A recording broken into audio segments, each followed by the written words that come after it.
In my past life as a soccer coach, once you win a national championship, everybody wants to come play for you. Really not true. Once you pay them $25,000 a year in scholarships, everybody wants to come play for you.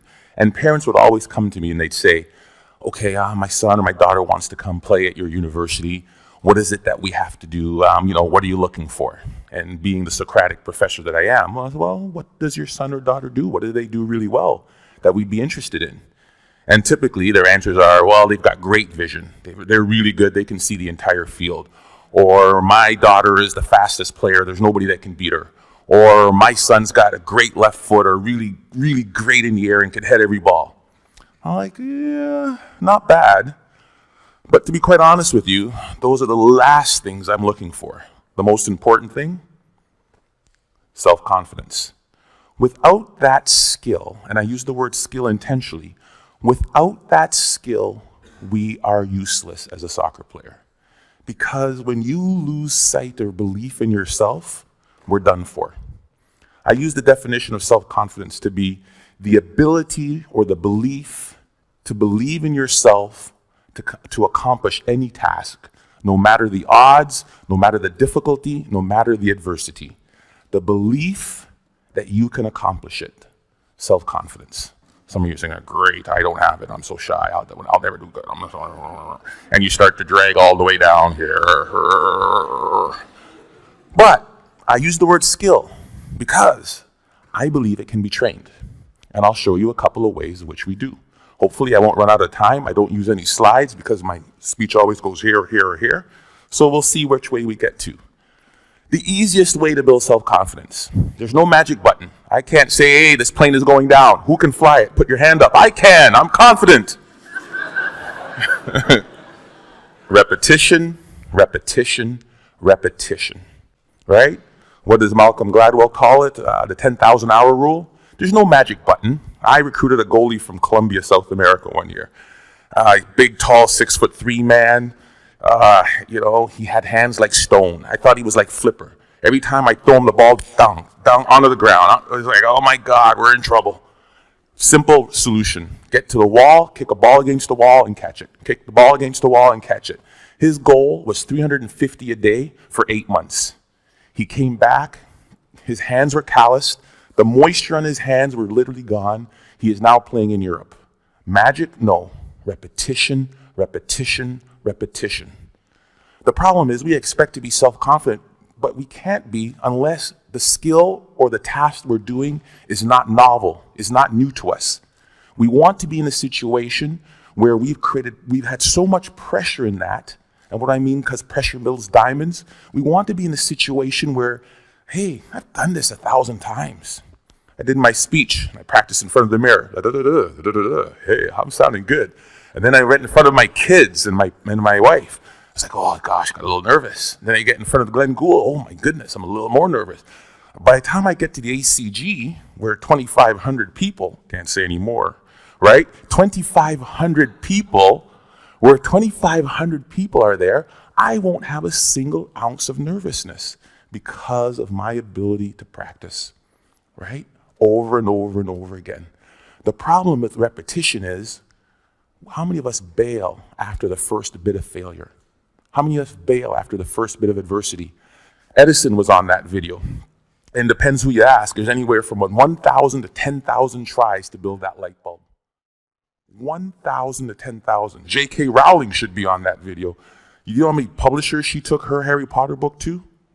I believe the number was 12 or 13. I'm pretty confident, but after 2 or 3 no's, I'd be like, dang it. After 6 or 7, I'm like, maybe not. Definitely after 9 or 10, I'd be looking to be a soccer coach or something else beside an author. Right? I mean, 12 times somebody said no. But practice, practice, practice, and do not accept failure. Maybe it shouldn't be repetition. Maybe the answer should be persistence. Because we all repeat something, but very few of us really will persist. So that's one way to build self-confidence. Get out there.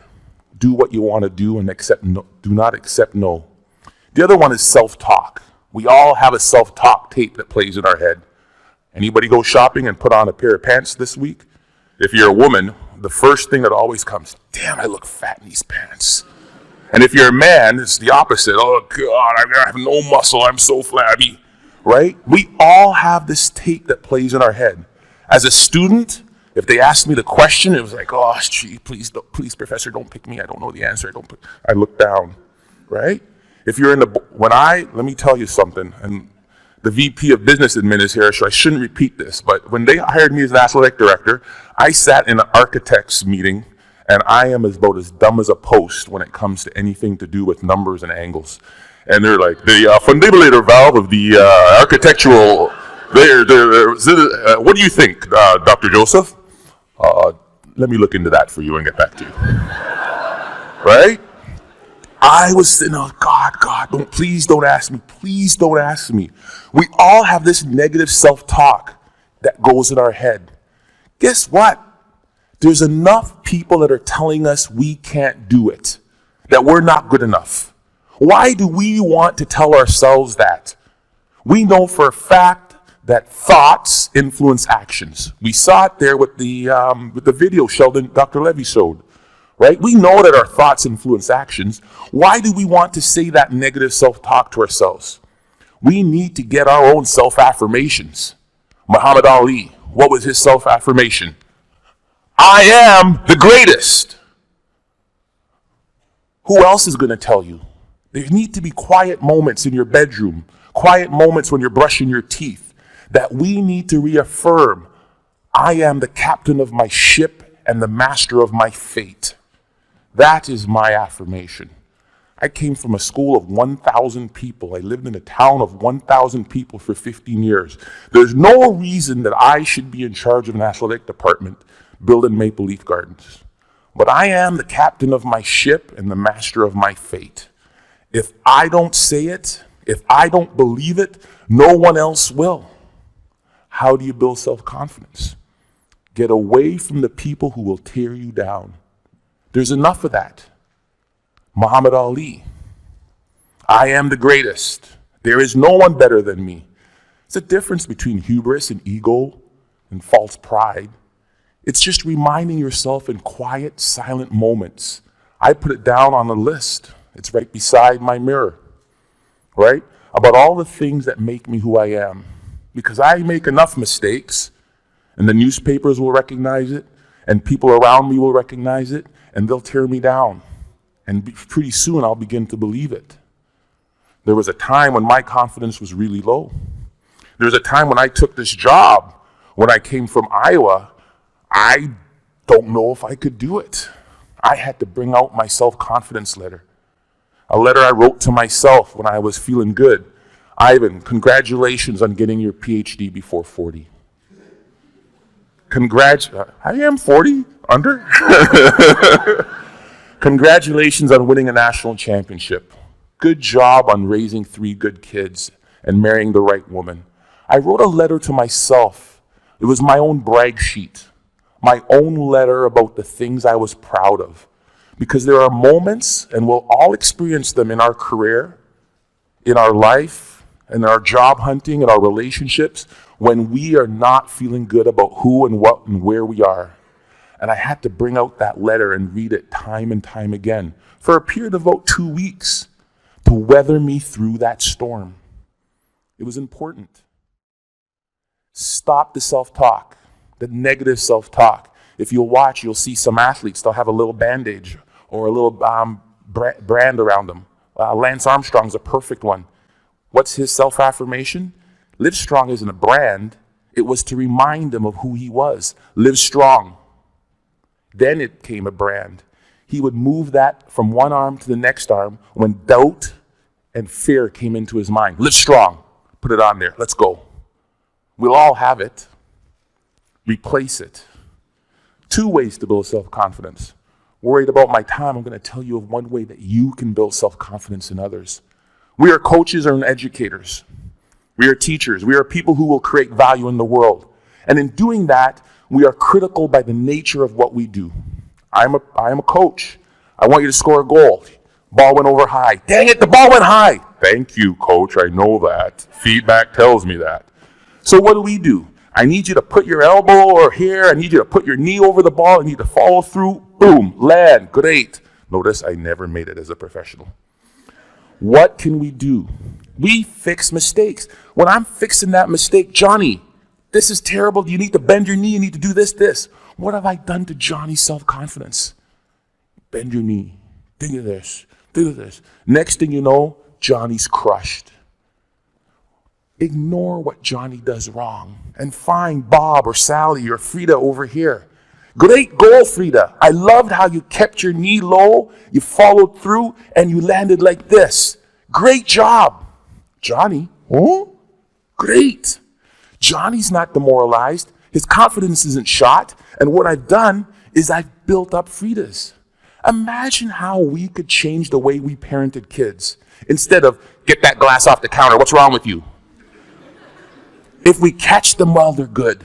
Great job. Great job. Thank you, Alice, for taking your glass to the counter. It sounds simple, but we forget about it. Or as educators, or somebody as a team, if we manage to praise the positive behavior that we wanted to reinforce.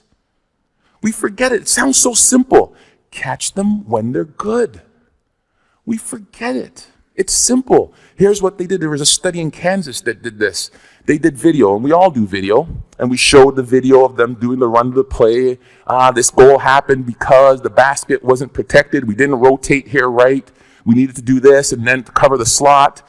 And if that's the baseline, improvement of the Kansas State team went like this. Then they said they ignored all of that, and they just showed them the times they did it right. The times they did it perfect, that presented no goals, spoke to the same points. Improvement went like that. It changed and revolutionized the way we as coaches interact with our student athletes. We can apply that to the business world. We can apply that to our student group works. We can apply that to our management teams easily. Catch them when they're good. Last and certainly not least, my son is really good at this. Self-confident people interpret feedback the way they choose to. I asked my son, who is by the far terrible athlete, gets it from his dad. The games, they win 5-0. How's the game? Oh, great. I scored 3 goals. I got 2 assists. I'm like, I did not see him touch the puck. But he has his own perception of how he did. I love it. Right? I'm that guy. I'm like, I remember when I was when I met my wife, it was in the Commons. Paulie, would you like to go to the movies? Ladies? Dingle, dingle, dingle. And she goes, no. I ask her again, because I think that she just hasn't seen me in the right light. Maybe that's not the wrong shirt on, right? Because I'm interpreting that the way I want to interpret it. Finally, I ask her out again. She gives me this one comment, right? Or she sent it through her friend, because that's the way you did it back then. She wouldn't date you unless it was the last person on Earth. The hell was freezing over. There was a small chance we had to save the planet Earth. Somebody was like, there's no chance. I'm like, you're saying there's a chance. Right? Because that's how I'm going to interpret it. If I could give you one thing to take from this, it is, no one will believe in you unless you do. Listen to the words of that video. Here's to the crazy ones, the misfits, the rebels, the troublemakers, the round pegs in the square holes. We're supposed to be different, folks. And when people look at us, believe in yourself. Thank you.